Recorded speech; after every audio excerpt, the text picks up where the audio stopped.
in this video. Bitcoin is right now hitting a crucial resistance, and right now it looks like that we are going to get a massive rejection here. Well, stay tuned to know more.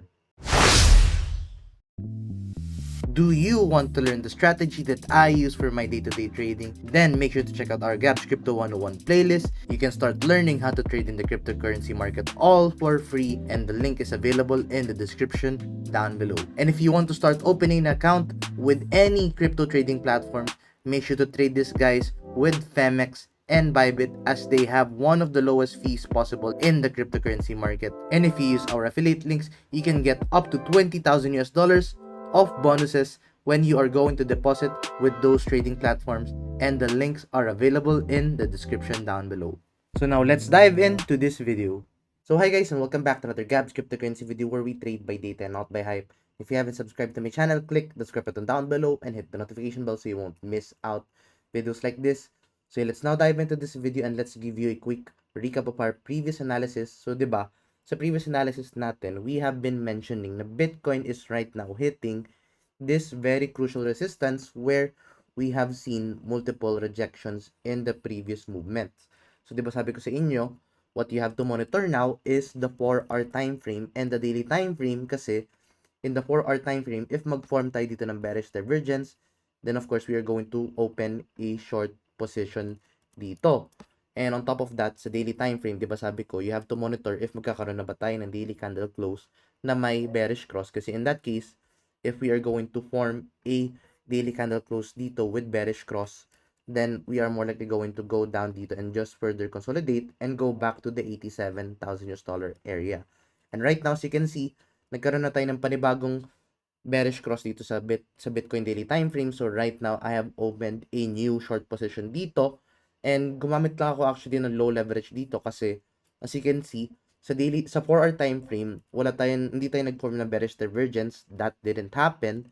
But in the hourly time frame, you would find na nagkaroon tayo ng bearish divergence dito wherein the price was increasing while the RSI was declining. So that was a sign already of a bearish divergence. However, ang concern ko dito is medyo na late na nga tayo dito sa trade na to.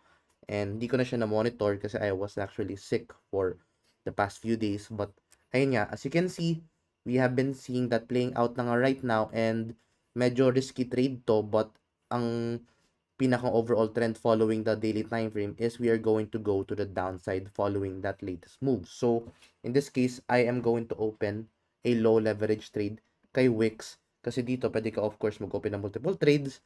But ayun, if wala pa kayo account with Wix, make sure to use my sign up link, which you can find in the description down below. But on top of that, if you're going to also open this latest move ni Bitcoin, and if you're going to look at this crucial support trend na nag-form dito, if you're going to plot a support line dito, you will find na meron tayo ditong crucial support area which we have been bouncing dito for the past few days kay Bitcoin.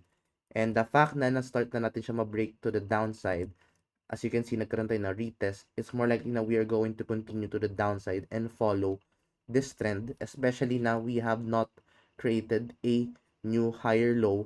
As you can see, yung mga previous low niya dito have been around this area, and we have started breaking that higher lows, and we have now started entering into a lower low. The question right now is, are we going to continue the trend dito for creating a new lower low? But yun nga, given na we are bearish in the daily time frame, it's looking like we are bearish bias dito.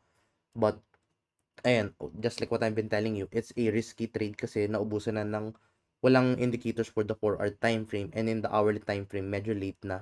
The only thing left is actually the daily time frame. And right now, what are the targets nito sa trade na ginagawa natin ngayon? So if you are going to open this 4-hour time frame, if you're going to look at the charts, we have two crucial areas dito na we have to monitor. Number one, it is the 90,000 US dollars, 90,000.2K to be exact. And then the other support area na we have to monitor is the 87,500 US dollars. Siguro if mas conservative na target, we would target around the 88,000 US dollars as a more conservative target dito sa short position na to. So, right now, I have opened a short position dito following this move. So, I will take initial profit dito around the 90,000 US dollars, and then yung final take profit ko would be around the 87 or 88,000 US dollars. And siguro stop loss ko would be playing around the 93,000 US dollars, around that area. Yun yung magiging area na stop loss ko in this latest Bitcoin trade.